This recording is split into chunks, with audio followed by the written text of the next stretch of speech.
Start with Tim Bontemps. Jaylen, just was curious how you were feeling after your late fall in the game the other night. I'm all right.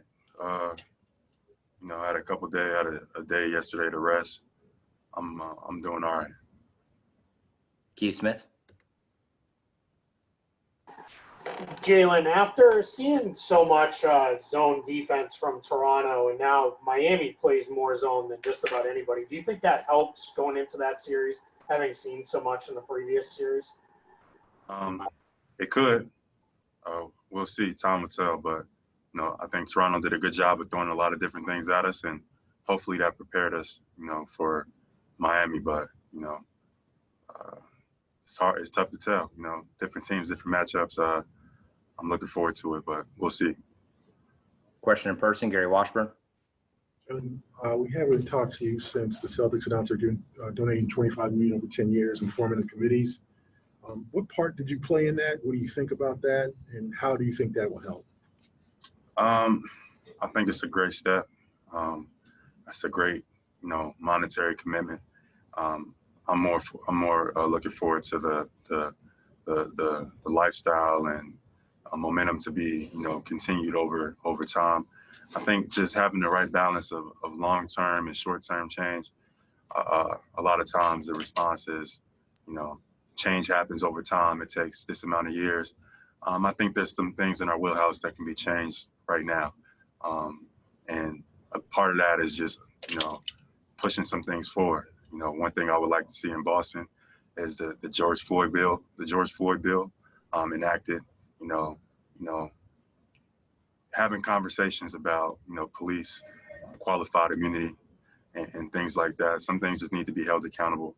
And hopefully, Boston can be, a place where we a tone is set, and then it can be transpired in other places and other cities that need it most. And I think Boston, is doing a good job of moving in the right direction. But there's definitely some things that need to be changed. There's some companies, some organizations that can be diversified, some opportunities that, people of color can have that aren't necessarily getting those chances, and just continue to move in the right direction. I'm proud to be a part of the Celtics organization.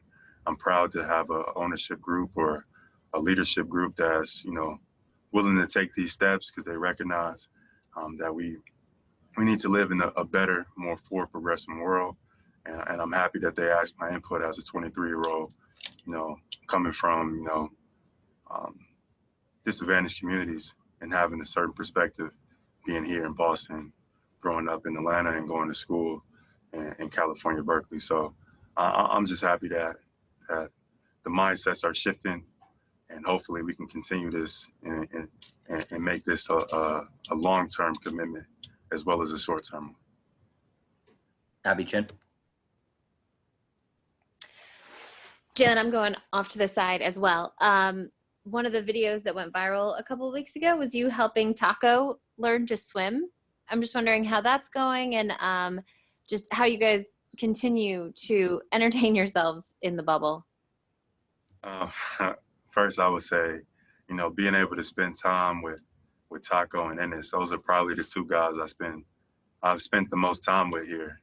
Just hanging out, having dinner, or hanging out by the pool or whatever. And those are two great guys, man. I think Taco has an enormous amount of potential, and that he's just gotten better since he's been a part of the Celtic organization.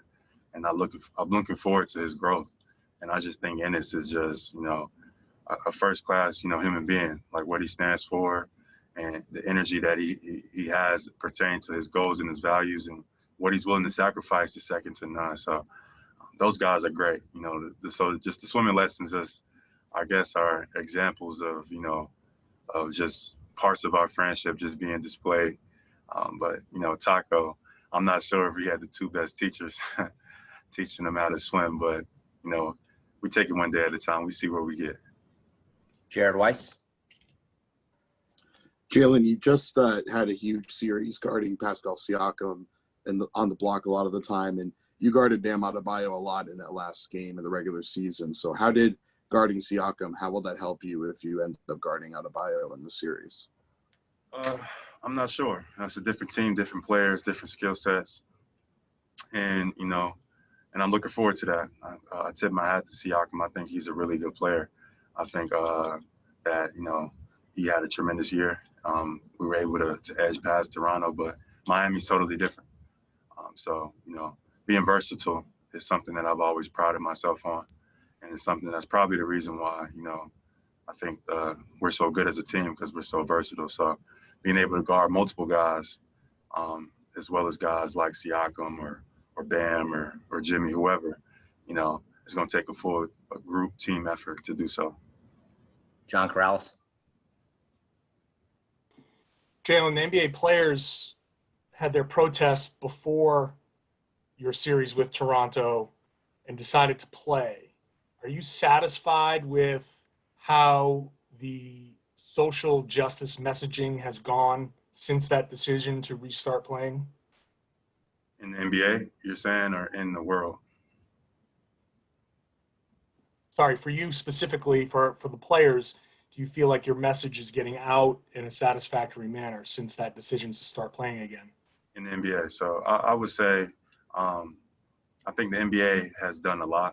I think they've tried to pull out every stop that we possibly could or that they possibly could in terms of, putting Black Lives Matter on the court, taking the knee, the symbolism, the messaging, before and after games, et cetera, and these issues have been here for a very, very long time, and they're still going to be here regardless, if we protest or not, or boycott or not. I think that sports plays a huge role in society, and I'm very aware of that. So using our platform is something that I'm always going to support. I supported Milwaukee, the decision they made, even though it kind of turned some heads. But I think that's what it comes down to, is using our platform to the utmost ability and doing it together. So whatever decision that players, teams, the league makes as a whole and is together and is unified, I support it, especially if it's the right energy behind it, et cetera, and those conversations are being had. We all have influence in our communities. We have influence and, responsibility with our families and whatever neighborhood or city that we came from. And we can inspire people to get out and vote. We can inspire people to divert and focus their attention on certain areas. So, we're not, the cure for racism is not going to come. No offense to nobody in the NBA, but I don't think the cure for racism is going to come from this group. But we can always, focus the attention and make sure we know, let people know that look up to us that, that this stuff is important and that, we care about it and that, we're not just, athletes or we're not just, entertainers that are here to entertain people who don't care about, our well-being as humans. So I think that's the whole purpose of us in sports and using our platforms to create awareness and create change. All right, we're going to wrap it up right there. Thanks, Jaylen.